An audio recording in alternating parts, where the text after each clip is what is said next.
Hello, my name is Baran Haidari, and in this video I will be demonstrating the completed implementation of my CLO 835 assignment 1. This assignment required me to deploy Amazon ECR repo, configure GitHub Actions to automatically build and push Docker images, provision an EC2 instance using Terraform, pull the application and database images from ECR, run a MySQL container, and 3 application containers with different colors, and finally confirm that all application containers successfully connect to my SQL database. I will walk through my completed setup, show the exact comments that I use, and explain each step in detail. In this first part, I will show the Terraform configuration that I use to deploy my EC2 instance and supporting AWS resources.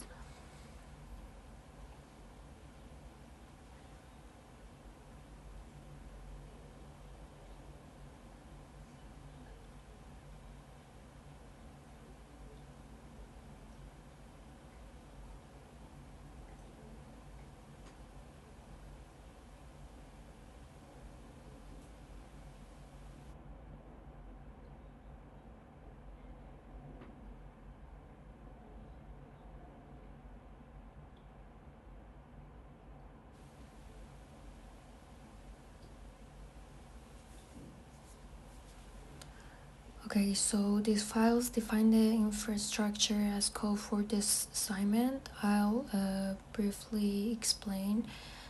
The provider CF specifies AWS as the provider. The EC2 contains the EC2 instance definition. And the security group defines port 22, 8081, 8083, and 3306. Keeper provisions the SSH key. The ECR file creates the ECR repo and outputs prints useful values after applying, and the Terraform confirms that Terraform successfully deployed everything.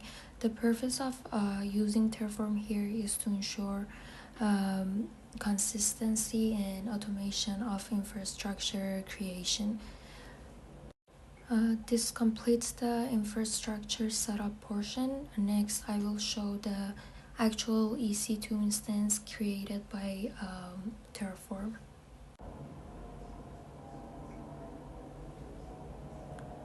Okay, now I'm showing the EC2 instance provisioned by my Terraform configuration. I'll just open EC2 instances. Okay, here is my EC2 CLO 835 assignment 1 EC2.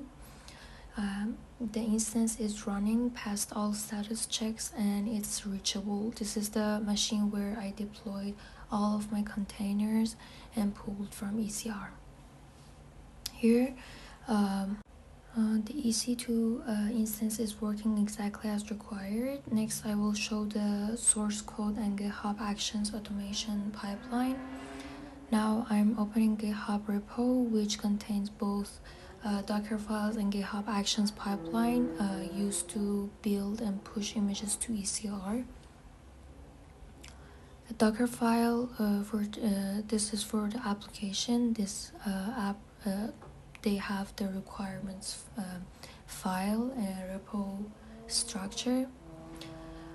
Repo stores the application code and build instructions. GitHub Actions monitors changes to the main branch, and every merge automatically triggers the build. This confirms my repo is properly structured for CI/CD automation. This is the GitHub Actions pipeline that builds and pushes the images to Amazon ECR.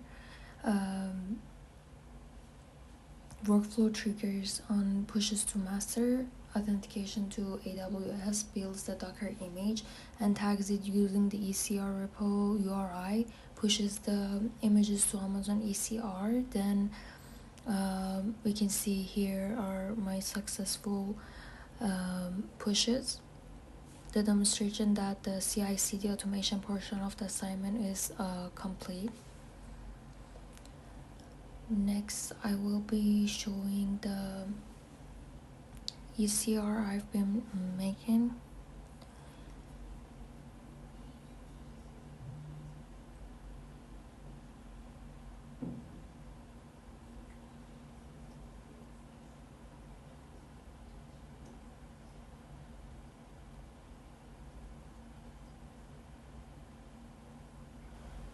Okay, now we can see that MySQL repo and web app repo are both made, and this confirms that the automation pipeline successfully published the container. Now that the images exist in ECR, I will show how I pull and run them on the EC2 instances.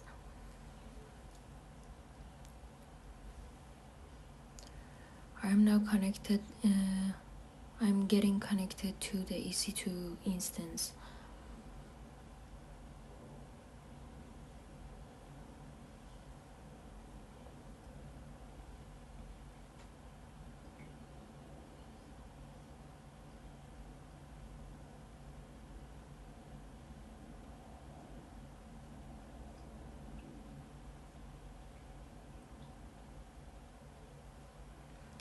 I am now connected into the instance where Docker is installed. Okay, this Docker PS command helps me to show all the containers that were pulled from ECR and started manually. We have the blue, pink, and lime on the ports 8081, 8082, 8083. These were all started using proper environment variables for database connectivity, and the EC2 environment is active and serving all containers, as we can see. Now I move on to checking the MySQL database that's running inside my EC2 instance. I'm still inside the same terminal session and the MySQL container is already running, so the next step is simply connecting into it. This command basically opens a MySQL shell inside the container. It uses the root user and prompts me for the password that I set earlier.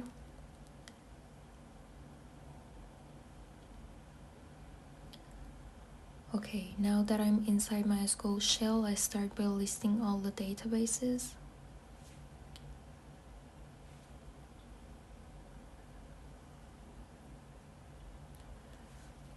Here I'm just configuring that the assignment required database appdb was created successfully. It appears right beside the default system database like MySQL, performance schema, and so on, which tells me MySQL is running correctly and storing the database exactly the way we configured it. After checking the database, I will also verify the user by running this command. This shows me all the MySQL users and the hosts they are allowed to connect from. The important thing I'm checking here is the app user. I created this user earlier and allowed it to connect from any host using %. Seeing it here confirms that the user exists and has the proper permission needed for the application containers to connect. Everything looks correct and the database exists, the user exists, and both are accessible from containers on the same network. So at this point, the MySQL side of the setup is fully configured and it's ready for the application containers to reach it. Now that the database is configured, the next thing I want to confirm is whether the application containers can actually talk to the MySQL container over the Docker network. All of my containers are attached to a custom bridge network called CL135net. So in this part, I'm testing how they discover each other and whether the connections are working properly. To start, I use the blue container just as an example and run.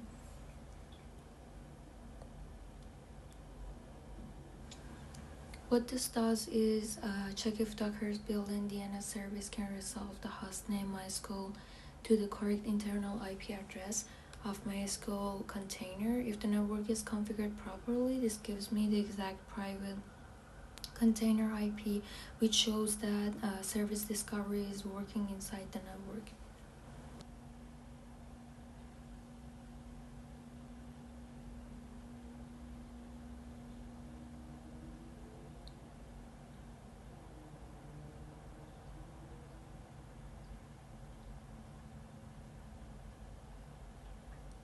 Okay, so probably because I ended the session and reopened it again, I need to update it. Just give me a second to check something else.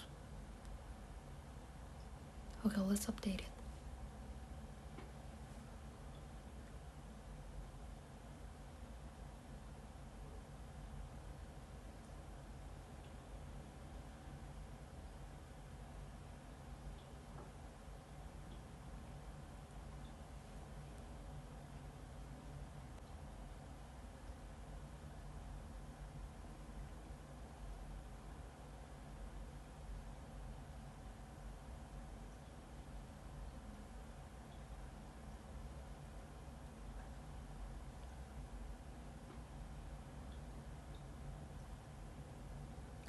Okay, so it's showing the container private IP and that the service discovery is working inside the network. This command sends a few ICMP packets to the MySQL container. If the packets return successfully, it means the two containers are finally talking to each other normally at the network layer. And I confirm that MySQL is actually listening on the correct port by running this command. This command checks whether the port is open and accepting connections. Getting a succeed message here tells me the application container can open a TCP connection to the MySQL server without any issues. All three tests together show that the Docker network is resolving hostname correctly, that the containers can reach each other, and that the MySQL service is listening on the expected port. This confirms the networking setup is solid and ready for the application to connect. At this stage, I verified that the app containers can communicate with the database container exactly as expected. Now that I've confirmed the backend connectivity, I'll switch over to the browser to show the actual running applications. I opened the tree URL that corresponds to the blue, pink, and lime container. This one is the blue one. And we'll also check the URLs, 81, 82, and this one 83. And we can see that all of them has DB OK. Each page loads the Flask application, and the first thing I notice is that the background color of each one matches the environment variables I passed into the container. I also see the container's hostname displayed on the page, which confirms which instances of the application responded to my request. Most importantly, each page shows DBOK, which tells me the application was able to reach the MySQL database, authenticate using the provided credentials, and run the connectivity check defined in the Python code. So this demonstration confirms that the Flask application works the way it's supposed to, that the environment variables were passing correctly, and that all three versions of the application are running independently while still connecting to the same database. This browser test visually confirms the entire stack is working from end to end. I'll summarize everything I've completed for this assignment. I started by deploying the EC2 environment using Terraform, which automated the infrastructure setup. From there, my GitHub Actions workflow built both the application image and the MySQL image automatically whenever changes were pushed. Those images were stored in Amazon ECR and then pulled onto the EC2 instance. On the EC2 instance, I ran the MySQL container and I confirmed the database was initialized correctly with the right user and privileges. Then I deployed all three versions of the Flask application, blue, pink, and lime, and confirmed they were running on port 8081, 8082, and 8083, while sharing the same internal port 8080. I tested connectivity from inside the container to make sure the application could reach the database, and finally I demonstrated the working application through the browser. Each version loaded successfully, displayed the correct background color, and confirmed the live connection to the MySQL database. This completes all requirements for assignment 1. Thank you for watching.